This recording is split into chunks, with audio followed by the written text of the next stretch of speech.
selama produk tersebut tidak diproses. Jadi tidak melalui proses yang pencampuran bahan atau ada proses mekanis di dalamnya. Alami nih ya.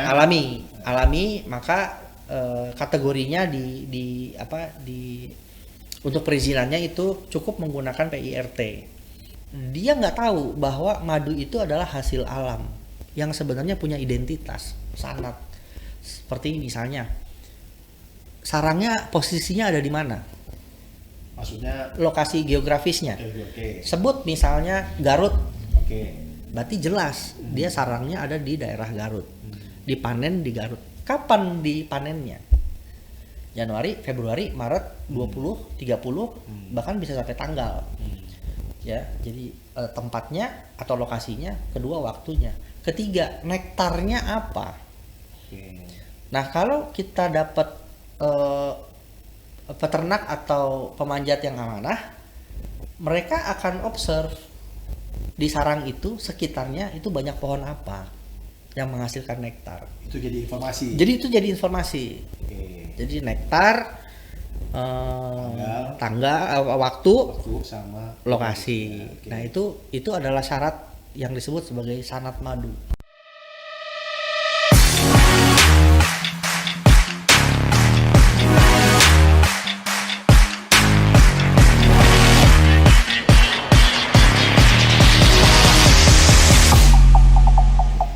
Bro Denny, ini kan tadi kan sempat disebut masalah dinas kesehatan ya. Iya. Udah nyinggung sedikit ya. Mungkin kita sama nih, Bro Arca Media juga sama saya juga mau bertanya nih.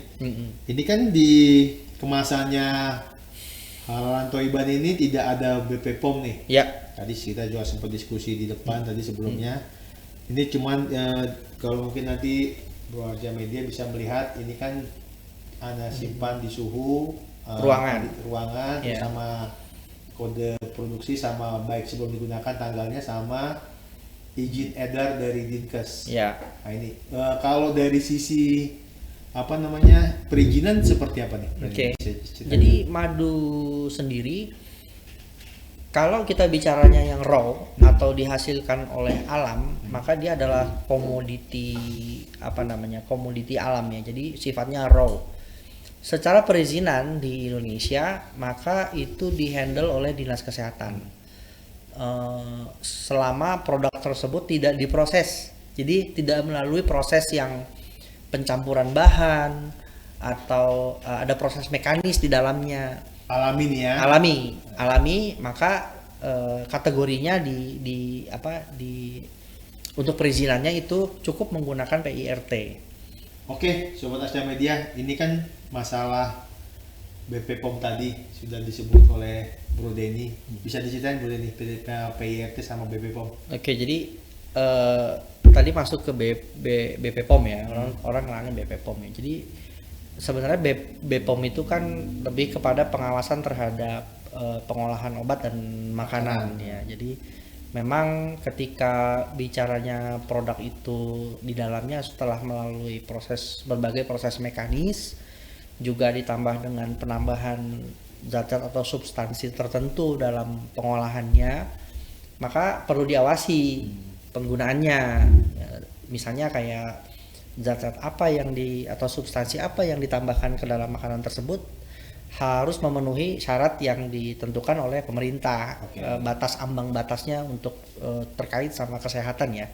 Itu berapa banyak, prosesnya pun diawasi dengan sangat ketat.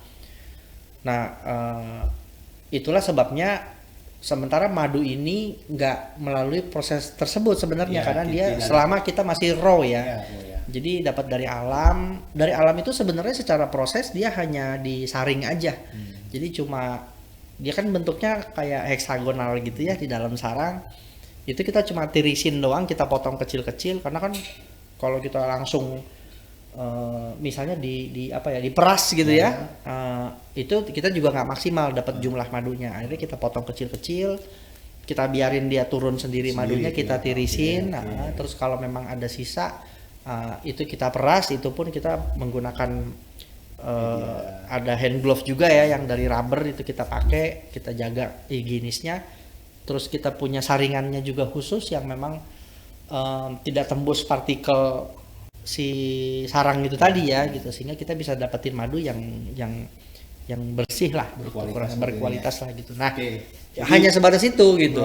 Berarti jangan ragu ya belinya ya, ini memang tidak ada BPOM-nya tapi sudah ada dari Dinkesnya. Ya, Jadi dari jangan Dinas tanya Kesehatan. pertanyaan ke Bro Denny nanti mana izinnya ini segala macam, ini udah ada tertera semua Iya. di kemasannya gitu. Kalau misalnya nanti saya pakai BPOM, berarti saya udah proses nih madunya. Oke, berarti ini tidak benar-benar dari raw material. Iya, kan? dari raw material. Oke, murni. Gitu, ya. Murni dari raw material. Karena secara prinsip ya gue pribadi jual madu itu pengen sesuai fitrah dengan Al-Qur'an. Di Quran itu memang prosesnya hanya raw aja. Iya. Jadi yang dikatakan dijamin di Al-Qur'an itu ya madunya yang raw. Ya. Bukan yang sudah melalui proses-proses tadi, dan memang harus madu yang dari alam. Oke. Nah makanya gue berusaha jaga itu ya dengan gue tidak memproses apapun lah. Berarti tidak ada proses penambahan ingredient atau tambahan, tidak ada proses mesin nih ya? Ya, tidak ada. Mesin pun nggak ada. Nggak Berarti ada. tadi yang diceritakan sebentar oleh Bro Denny kan cuma diambil, Ya, ditiriskan, ditiriskan. langsung masuk ke Masuk dalam ke kemasan. kemasan besar, habis Ya. itu masuk ke kemasan Ya, kecil, seperti betul. itu kan? Persis. Oke, jadi bisnis prosesnya sangat simpel buat Proacha Media semuanya, dari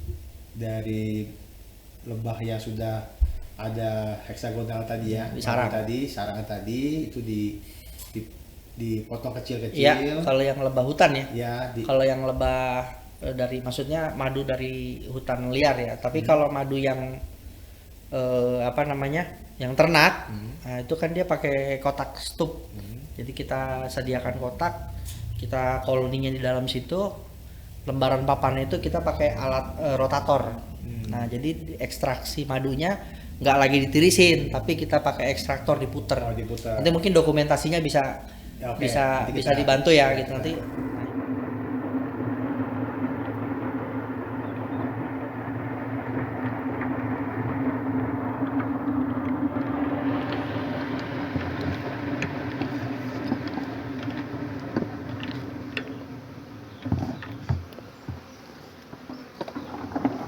Nah itu untuk kita ngeluarin si madu sendiri nggak perlu dipotong-potong. Oke. Oke, Bro Denny, ini kan tadi kan kita sempat singgung masalah jenis-jenis madunya ya, dari bermacam-macam nektar, Nektar. yang berbeda-beda gitu Betul. kan, sama dari lokasi yang berbeda-beda. Gitu. Nah itu untuk kalau dapat varian baru seperti apa gitu, ada nggak sih kemungkinan? Ada. Ada juga ya? Ada. Jadi ya gimana ya? Indonesia itu ini banyak yang orang nggak tahu. Jadi orang kan itu tadi karena selama bertahun-tahun kita hanya mengenal madu yang ada di supermarket. Which is kalau lo cobain rasanya sama semua. Ya, pasti. Begitu aja. Ya. Padahal ini kenapa gua akhirnya jatuh cinta sama madu. Karena Indonesia itu negara yang lu tahu sendiri hutannya. Ya. Gak usah gue sebut lah berapa hektar. Jadi dan kekayaan hayatinya tuh luar biasa banyak. Itulah kenapa jenis nektar madunya pun macam-macam. Masing-masing wilayah punya punya habitat kekhasan ya. Contohnya kayak di Nusa Tenggara Timur itu banyak sekali pohon eukaliptus di hutannya. Oke. Maka gue punya varian yang nektar eukaliptus dari Nusa Tenggara Timur. Di Riau tadi banyak banget akasianya. Oke. Di Jambi banyak banget akasianya. Sehingga gue punya varian nektar akasia carpa namanya, atau akasia mangium. Ada lagi di Jawa Barat, misalnya di Garut. Nah, itu satu ketika ya kayak sekarang yang sekarang gue dapat dalam jumlah sangat sedikit itu, ternyata nektarnya banyak habitat pohon alpukat. Oke. Ya, jadi bunga alpukat. Jadi adalah muncul tuh varian itu, nektarnya nektar bunga alpukat. Karena daerah itu. Iya. Atau banyak tadi pohon. randu. Ah. Randu tuh kapuk. Itu kan Ya, kapuk kawan. randu ya. Jadi kapuk randu, dan itu semua FYI wanginya beda, rasanya beda. Waduh. Jadi di saat ya balik lagi gue ucapin lagi nih kenapa gue akhirnya jatuh cinta sama madu, karena gue kalau minum madu itu kayak berpetualang nih. Lebay ya karena rasanya itu iya tadi lebay ya, tapi gue feeling-nya. penasaran gitu. Jadi setiap kali misalnya ada pemanjat yang nawarin kita misalnya, Pak ini ada madu misalnya, nektar apa, ada dokumentasinya nggak, ada Pak misalnya, dia kirim ini sekitar sini ada dari Sumbawa misalnya, ada nektar belinat, nektar salam, nektar puen, nektar maja. Lo tau buah maja nggak? Ya, tahu. Ada nektarnya bro. Ada juga ya. Nah itu rasanya semua beda-beda bro. Jadi wanginya beda, rasanya beda. Jadi setiap kali minum setiap varian itu kayak sebuah pengalaman baru gitu. Luar biasa memang nih. Malam ini kita Bro Arca Media nih dapat dapat sharing yang luar biasa dari Bro Denny masalah madu.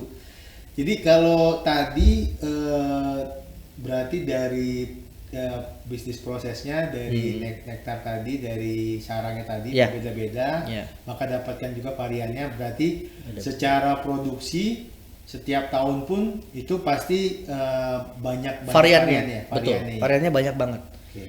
Tapi yang ini murni dari Indonesia semua nih? Indonesia semua. Gue nggak jual yang dari luar. Dari luar tuh kan biasanya masuk dari Timur Tengah ya. Nah, di Timur Tengah kalau di beberapa video di medsos tuh bahkan sampai yang kental banget kan. Nah itu pun kita harus hati-hati sih sebenarnya, karena di Timur Tengah sendiri ada beberapa dokumentasi yang gue dapat itu mereka menggunakan pakan. Nah ini juga nih satu lagi nih informasi tambahan. Oke, apa tuh bro? Ketika beberapa orang, ini konsumen gue ya, itu ada yang fanatis dia hanya mau madu hutan. Madu hutan, oke. Ya, karena secara edukasi dia udah tahu bahwa kalau madu hutan itu ya bersumbernya hanya melalui nektar yang ada aja. Sementara dia nggak mau mengkonsumsi madu yang ternak, karena secara edukasi juga udah ada yang paham sih sebenarnya dalam siklus mempertahankan hidupnya si madu ternak itu dia nggak bisa selalu tersedia pakannya. Nektarnya, nektarnya. Pakannya itu kan nektar, nggak selalu tersedia, sehingga akhirnya apa? Peternak harus support pakannya apa? Gula. Oh, sengaja tuh ya? Sengaja diberikan pakan gula. Tujuannya apa? Bertahan hidup. Karena satu koloni itu kan lumayan harganya. Satu kotak tuh misalnya dia beli let's say 3 juta, 4 juta gitu ya. Ya kalau mati sayang dong, modalnya hilang dong. Jadi dia harus dipertahankan itu. Padahal nektarnya lagi nggak ada. Gimana caranya? Kasih pakan. Pakannya apa? Gula. Challenge-nya adalah menemukan peternak yang amanah. Karena pada saat dia diberikan pakan gula, maka dia disebut sebagai madu murni. Tapi tidak alami. Karena makannya nggak alami. Okay. Kenapa gue nyebut madu murni alami? Ya karena memang madunya benar-benar berasal dari lebah dan makannya pun ya sesuai apa yang dia makan di alam. Itu tuh salah satu edukasi yang harus teman-teman tahu sih ya. Ada beberapa konsumen yang memang strict banget, gue cuma maunya madu hutan aja. Tapi ada juga yang it's okay, gue nggak apa-apa yang ternak. Nah itu pun kita kerjasama sama yang memang menjaga itu. Berarti sangat masalah kepercayaan ini sangat isu yang sangat besar. Betul, sekali ya, sangat besar sekali. Ya, dari peternak sendiri. Betul. Sampai dari yang memproduksi seperti produksi sendiri ya. Ada beberapa parameter yang kita jaga sih. Misalnya kayak kita kerjasama dengan peternak dan pemanjat itu, kita meminta syarat ya, artinya harus memenuhi beberapa parameter gitu. Pertama misalnya kayak lokasi panennya harus jelas di mana. Ini kita sebut sebagai sanad madu. Jadi nah ini satu edukasi lagi. Apa tuh? Masyarakat Indonesia kebanyakan beli madu. Jadi gini, berangkat dari rumah nih, angan-angannya, aku pengen beli madu nih, gitu. Tapi berhenti sampai di situ. Dia masuk supermarket, ada madu nih, dia beli. Oke. Dia nggak tahu bahwa madu itu adalah hasil alam yang sebenarnya punya identitas, sanad. Seperti misalnya, sarangnya posisinya ada di mana? Maksudnya lokasi geografisnya. oke. Sebut misalnya Garut, Oke. berarti jelas dia sarangnya ada di daerah Garut.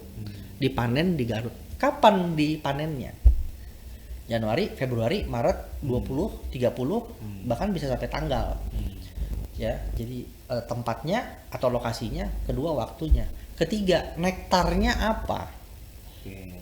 Nah, kalau kita dapat peternak atau pemanjat yang amanah, mereka akan observe di sarang itu sekitarnya itu banyak pohon apa yang menghasilkan nektar. Itu jadi informasi. Jadi itu jadi informasi. Oke. Jadi nektar,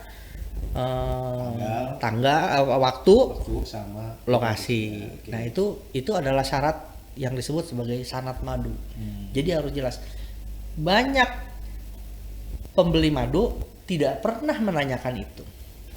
Bro pernah? Nggak pernah. Paling produksi oleh PT ini gitu. Nah, kita nggak tahu PT itu di mana ya. Ya, kan? gitu ya. Jadi padahal itu kalau ini base experience ya, berdasarkan pengalaman. Kalau kita benar-benar mau nyari yang murni alami, sebenarnya barikade pertama adalah itu. Jadi lo harus beli produk yang jelas dari mana asal usulnya. Dasar tuh ya. Dasarnya. Dasar madunya itu ya. Lo boleh nih, gue taruh iris kuping gue ya. Lo ketemu pedagang madu ya. Lo bisa bikin statistik berapa banyak dari mereka yang bisa ngejelasin dari mana asal madunya. Challenge saja. Dari mana nih madunya? Karena belum tentu semua peternak itu visinya sama. Pedagang aja nih, sesama pedagang itu belum tentu dia bisa sampai ke source-nya itu. Misalnya nih, lo jadi reseller gua, misalnya. Terus tapi lo nggak diajarin, lo nggak tahu dari mana asal usul ini. Pada saat lo ketemu konsumen nanya, lo kan gelagapan. Ya pokoknya dari sana lah. Pokoknya madu alami deh, kayak madu. Itu yang banyak orang nggak lakukan. Padahal lu cukup tanya. Begitu lu nggak bisa jawab, saran gua kalau memang lu mindsetnya pengen yang murni beneran alami, jangan beli. Makanya gua ke reseller gua semua, gua edukasi. Lu mesti bisa jelasin dari mana asalnya ini. Berarti 3 poin utama lah itu. Ya. Itu harus bisa dijelasin. Jadi itu Bro Arca Media, jangan takut, ini madu murni alami Indonesia. Iklan lu ini buat Pak Sandiaga Uno. Ini belum pernah nih Pak Sandiaga Uno nih. Coba teman-teman yang kerja di industri kreatif pariwisata, nih ada salah satu expert lah ya kita bilang ya. Nggak expert lah. Belum expert. Praktisi aja lah ya. Praktisi dia bisa menjelaskan nih Bro Denny ini poin-poinnya. Mungkin jadi sebagai edukasi lah sebagai edukasi terhadap kita sebagai pembeli juga yang penggunanya ya. Betul. Oke.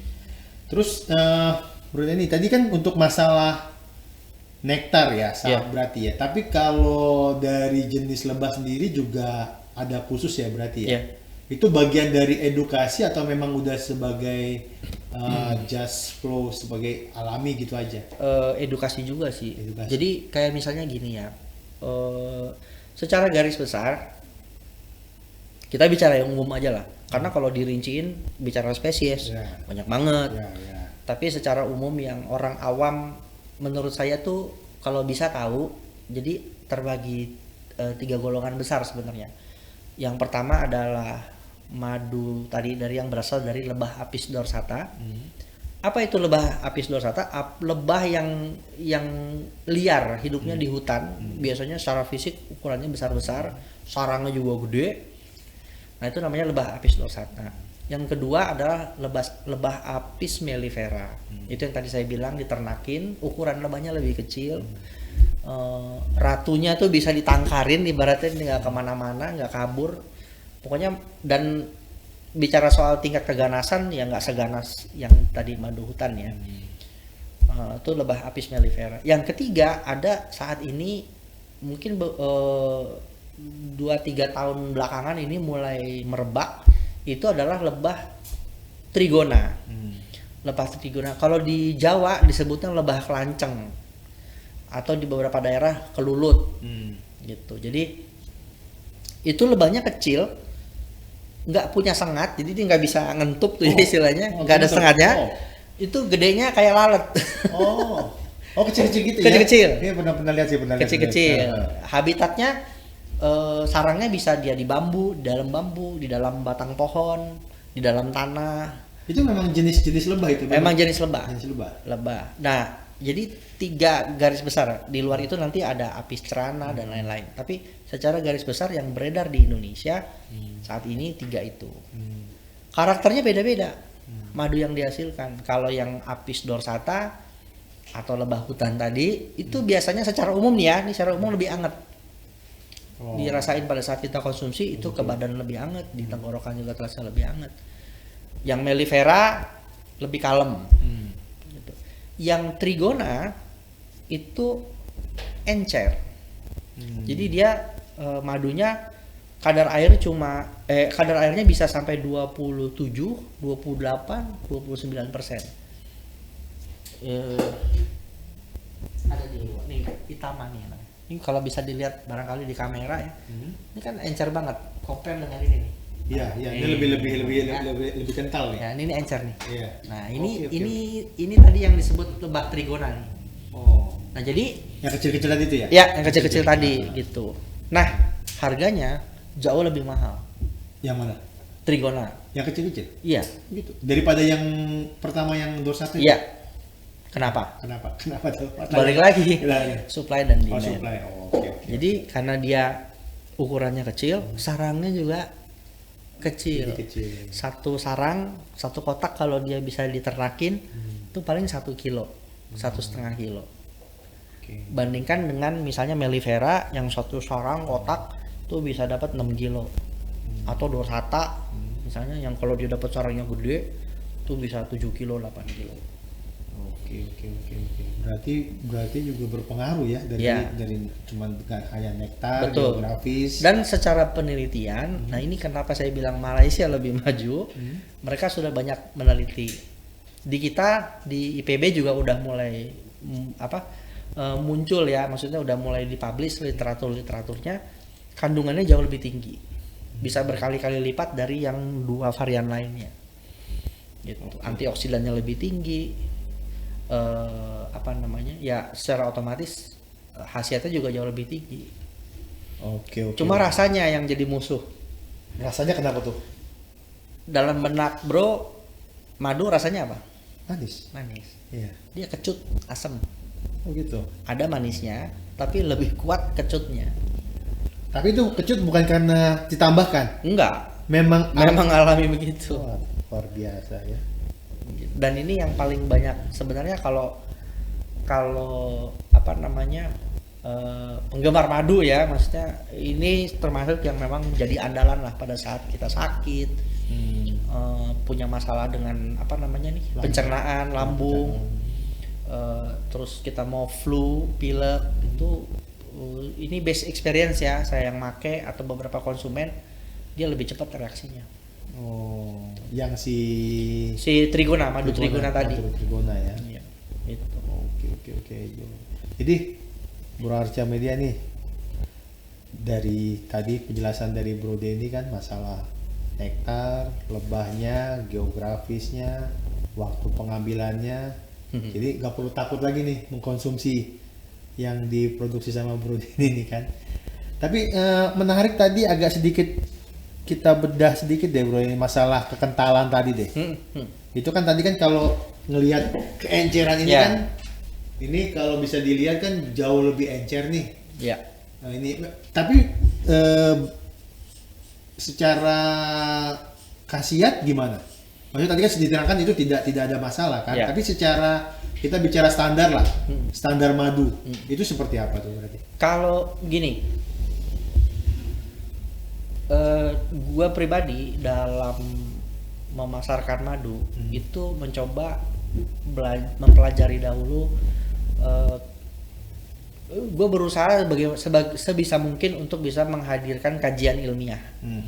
Jadi kalau gue berstatement, jadi gini, madu itu gue ngomong jujur apa adanya ya. Jadi gue nggak semata-mata jualan. Jadi kebanyakan madu dijual itu menjual khasiat. Oke. Tapi khasiat itu sebenarnya secara medis itu belum bisa muncul tuh jurnalnya atau penelitiannya secara secara gamblang gitu ya. Kalaupun ada, biasanya tuh adanya di jurnal-jurnal yang kita mesti cari tuh di Google itu, dan itu gue coba untuk lakukan. Jadi misalnya ada penelitian yang mengatakan madu baik untuk pencernaan, nah itu memang ada. Ada penelitian yang mencernakan dia bisa mencegah flu, itu juga ada. Tapi kalau misalnya kayak yang overclaim ya, gue sebut overclaim, misalnya dia, gue agak kritis dan berhati-hati pada saat misalnya ada orang jualan nih madu bisa menyembuhkan A B C D E F G H I J K L. Jadi ibaratnya apa sebutannya ya, itu satu obat untuk semua. Nah, gitu. Menurut gue sih ya gue nggak mau seperti itu. Jadi gue biasanya mendasarkan pada jurnal atau gue mendasarkan pada experience pelanggan gue. Contoh lagi, ada misalnya pelanggan nih, ini ada pelanggan nih klaim ke gue itu bisa buat kejantanan. Ada yang begitu, tapi kan kalau gue cross check ke semua pelanggan, nggak semua pelanggan mengalami loh. Gitu. Jadi tergantung fisik kita masing-masing ya. Gitu jadi kan? Gue nggak bisa klaim bahwa madu ini jenis ini misalnya bisa gue nggak akan begitu jualnya. Gue hanya akan menjual, gue akan hanya menceritakan khasiat based on jurnal kesehatan atau ya itu tadi klaim dari pelanggan yang ada gitu. Ini gue ceritakan nih ada pelanggan yang secara terbantu, rata-rata kalau ya, yang banyak bisa jadi dibuat klaim. Betul. Itu, dan itu paling banyak muncul review positifnya ya di yang Trigona ini. Gitu. Dan itu pun kalau gue lihat di medsos atau gue browsing atau gue YouTubing itu di Malaysia emang ini yang juga yang sama yang diklaim banyak dari universitas di Malaysia yang mengklaim manfaatnya si Trigona ini yang luar biasa. Nah itu dia di Indonesia sendiri belum terlalu populer. Karena mungkin rasanya yang kecut itu ya. Iya. Tidak semua orang suka ya. Nggak semua orang suka. Gitu. Berarti kalau ada mungkin di pasaran yang madu dari Trigona tadi rasanya nggak kecut, itu patut dipertanyakan ya. Gue bisa bilang begitu. Patut dipertanyakan. Tapi memang kadar, balik lagi, ini produk alam. Selama dia murni dari alam, level kecutnya bisa beda loh bro. Iya. Ada yang kecut banget, benar-benar itu kita buka tutupnya itu langsung pusing nyium baunya. Ada yang begitu. Ada yang dia kecutnya nggak terlalu berasa. Tapi bahasa gue menyebut kecut itu kan kita spesifik ya. Asam yang terasa banget gitu. Ya, tetap dia ada rasa itu. Jadi buat media ini jangan ikut iklan-iklan ya yang bisa madu menyembuhkan banyak gitu. Mungkin tadi yang disampaikan Bro Denny bahwa mungkin di khasiat di masing-masing orang berbeda-beda. Beda-beda. Tapi dengan satu produk mungkin beda-beda merasakan khasiatnya, tapi yang penting semuanya kan demi kesehatan. Sebenarnya ada benang merahnya bro. Apa tuh? Semua madu ini by jurnal kesehatan itu ada fungsi yang sebenarnya sama. Pertama adalah sumber energi. Ya. Karena kandungannya dia glukosa. Dia adalah sumber energi. Yang kedua, jadi ya otomatis stamina ya. Stamina lo pasti itu ngeboost. Gue pribadi ngerasain. Ketika lo rutin mengkonsumsi madu dengan lu jarang atau nggak pernah minum madu, kalau lo coba rutin lo stop pasti berasa. Hilang. Kedua, dia memang membantu memaksimalkan imunitas tubuh. Jadi dia memang punya agentnya tuh untuk melakukan itu. Suplemen lah. Iya, ini berlaku untuk semua jenis madu. Jadi lo mau nggak peduli Trigona, lo mau. Tapi yang ini kan, yang alami kan. Yang alami. Kita bukan bicara madu yang sudah diproses. Yang alami, kan? Alami.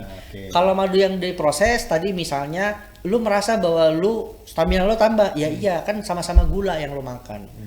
Gitu. Cuma beda ya gula madu dengan gula yang misalnya gula pasir atau gula substansi yang digunakan untuk pencampurnya itu beda. Gitu. Jadi yang udah pasti dua tuh, stamina sama booster buat imunitas. Oke. Itu udah pasti. Jadi kalau ada orang nanya sama gue, Mas mau beli yang buat stamina, yang bagus yang mana? Ya lo pilih aja. Kalau keuangan lo terbatas, ini harga segini. Tapi kalau lo pengen yang rare, terus rasanya unik, rasanya ini, rasanya itu, kalau kadang-kadang ada orang preferensi rasa ya. Ada yang suka manis asem, ada yang gue nggak mau ada asemnya bro, maunya yang manis aja. Ada, ya udah gue kasih tahu yang manis, yang ini gitu. Tapi biasanya kalau klien gitu, kalau yang pertama kali itu mencoba itu, dia cobanya semua dicoba dulu ya pasti ya? Atau referensi dari Bro Denny Biasanya aja? referensi Aja. ya. Kalau mau coba dulu kan repot ya. Iya. Kadang-kadang mereka beli jauh ya, kayak gue ada jual sampai ke Surabaya, misalnya ke Jogja, ke Solo, itu kan ya mereka nggak bisa dong gitu. Akhirnya preferensi pasti gue tanya, lu maunya yang gimana? Gitu. Buat apa nih, tujuannya buat apa? Buat ini, oke, semua masuk. Rasa, lu mau yang gimana? Jangan yang ada asamnya bro. Ya udah gue kerucutin lagi dong. Ya. Nih, dari ini ada 3 opsi. Nah, ini jenisnya ini. Bedanya apa bro? Ya baru gue jelasin. Harganya berapa? Ini segini. Ya udah, gue kembalikan ke konsumen. Oke. Agak jadi gimana ya? Lebih ke konsultatif ya gue kalau jualan. Jadi ada edukasinya lah. Ada edukasinya. Iya. Ya. Karena tidak gua, sebatas hanya iya. jual ini. Iya. Karena gue pengen ya manfaatnya mereka dapat lah. Tapi itu kan tetap harus dengan stok yang ada kan. Maksudnya tidak juga Iyalah. stok yang nggak ada. Ini ada nih sebenarnya yang enak tapi stoknya nggak ada gitu. Ya gue kan. nggak sanggup lah. Apalagi nanya itu contoh ya, kayak randu itu ya, contohnya itu gue maunya yang randu bro gitu. Nggak ada musimnya gitu. Nggak ada, bunganya nggak musim, gue nggak punya. Nunggu dulu gitu kan, nunggu dulu di bulan berapa gitu kan. Lu boleh misalnya lu cari penjual lain boleh, lu minta yang randu boleh, tapi pastikan aromanya sama, rasanya sama, karena spesifik dia rasanya. Ini nanti lo boleh cek sampelnya, lo bisa rasain wanginya madu kayak gimana, sama rasanya beda-beda. Itu. Oke, Bro Denny, tadi kita sudah dengar cerita nih buat Bro Arca Media nih semuanya. Dari proses dari tadi membuka usaha jualan madunya, terus proses kita diceritakan juga mengenai madu ini seperti apa produksinya, pembuatannya. Ini kalau bicara untuk Halalan Thoiban ini ke depan, konsepnya Bro Denny seperti apa sih rencananya gitu? Kalau bisa di-share kita. Ya pertama sih gue stick sama visi misi ya. Jadi di mana visi misinya kita memang visinya memang menjaga kemurniannya, kemurnian dan kealamiannya itu kita pasti berusaha menjaga komitmen itu. Melalui apa? Ya melalui supplier kita jaga QC-nya. Kemudian yang kedua ya kita juga melakukan uji organoleptik ya. Uji organoleptik itu adalah uji aroma sama rasa gitu. Jadi buat kita yang memang sudah banyak atau sering secara rutin mengkonsumsi yang murni alami, itu sebenarnya mereka punya ciri wanginya sama rasanya tuh punya ciri khusus. Cuma memang butuh waktu dan pengalaman. Itu namanya uji organoleptik. Di saat uji organoleptik tadi mengalami kendala, artinya ada keraguan, kita masuk ke lab. Langsung laboratorium. Cek lab tuh. Betul. Ada beberapa laboratorium di Indonesia yang mengakomodir kebutuhan itu. Dengan berbagai metodenya, itu kita bisa dibantu sama mereka. Standar parameternya ada kan? Ya, standar parameternya ada. Nah, jadi kita mencoba menjaga kemurnian dan kealamiannya seperti itu. Misinya, distribusinya kita pengen yaitu tadi hanya yang murni dan alami, dan kita mungkin kalau tadi Bro nanya ke depan ya kita pengennya bisa terdistribusi lebih jauh. Saat ini channel penjualan kita hanya melalui Instagram sama melalui WhatsApp.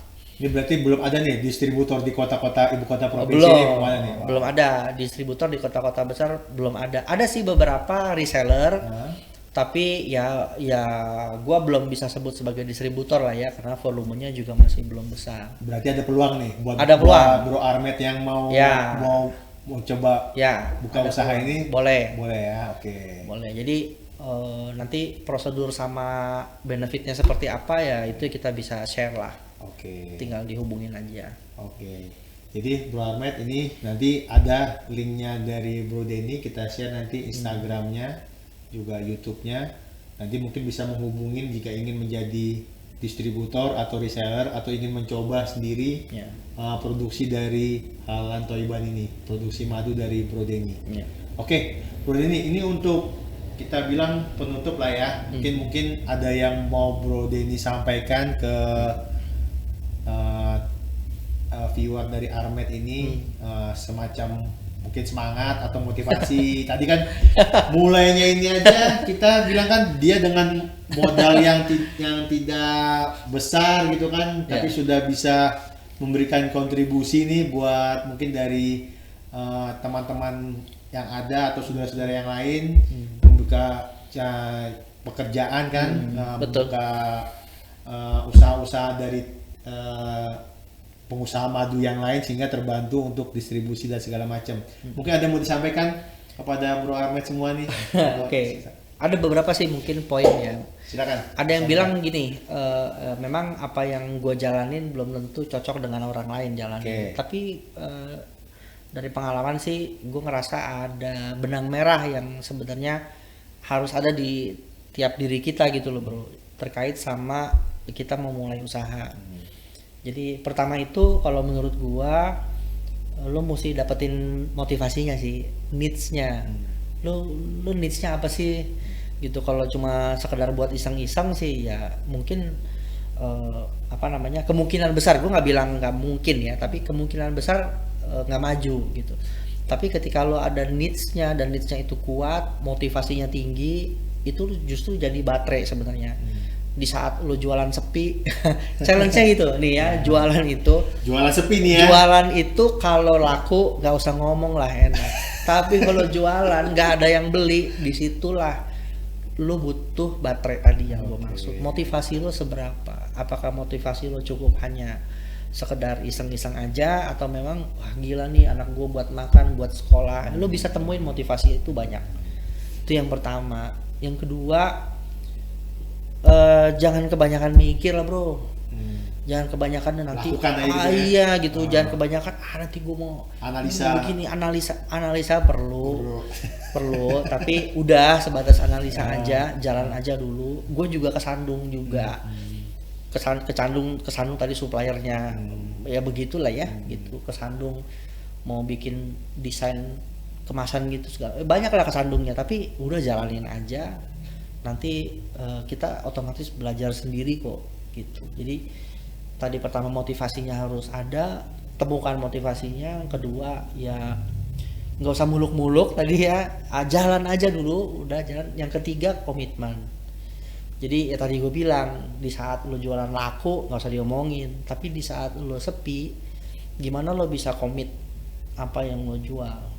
Sebagai contoh misalnya gini, jualan saat ini kan banyaknya online ya gitu, mau pakai Tokopedia kayak atau apa namanya marketplace ya, marketplace, atau mau pakai apa, atau mau pakai WhatsApp, atau bahkan offline toko fisik. Tapi basicnya lo butuh toko dan lo butuh orang tahu bahwa toko lo buka. Nah toko lo buka itu harus tiap hari bro, konsisten lah ya, konsistensi. Coba ya. Lu gini ya, gue mau beli telur nih, ya kan, gue tahu ya kan warung lo nih ada di ujung, gue mau beli telur, gue tahu warung lo jualan telur, gue samperin hari ini buka, 3 hari ke depan lo tutup. Begitu tiap minggu, kira-kira gue beli telurnya ke lo lagi nggak? Belum tentu kan, gue cari toko lain yang buka tiap hari. Begitu juga dengan kita jualan. Itu dalam hal ini jualan ya kita harus konsisten setiap hari ya. Kalau lo mainnya di WhatsApp kayak gua ya tiap hari lo naikin status, tiap hari lo offering gitu ya. Kalau anak-anak nyales sudah tahu lah tiap hari lo bikin penawaran gimana lo prospek kemana lo hari ini kan gitu ya. Jadi nah dari situ yang terakhir ya doa bro. Sip. Itu Mantap. itu aja sih paling dari gue pesan. Oh terakhir satu lagi kalau gue boleh, Oke. sekali lagi gue bukan jualan ya, maksudnya ya memang faktanya gue jualan, tapi in case soal madu, kalau memang lo bener-bener pengen madu yang bener-bener madu murni alami, ya lu gak harus beli ke gua enggak, tapi pastiin itu tadi pada saat lo beli minta sanadnya, asal usulnya lo mesti tahu, minta kalau memang ketemu langsung, tanyain, kalau gak ketemu langsung tercantum gak di kemasan, gitu. Jadi supaya bisa at least itu barikade pertamanya. Oke. Gitu bro. Oke, terima kasih Bro Denny Sip. untuk sharingnya malam ini. Ini sangat luar biasa buat viewer Armet juga dimanapun berada. Ini nanti kalau mungkin ingin melanjutkan prosesnya, pembeliannya, atau ingin membuka usaha yang sama, ingin belajar dengan Bro Denny, nanti kita ada link channelnya. Jadi terima kasih untuk bersama dengan kami malam ini. Sampai ketemu di tema berikutnya. Jangan lupa like and subscribe di Armet dan juga di Halalan Thoibahnya. Ya, sampai jumpa. Selamat malam. Ya, selamat malam. Assalamualaikum warahmatullahi wabarakatuh. Oke. Thank you bro. Sukses bro.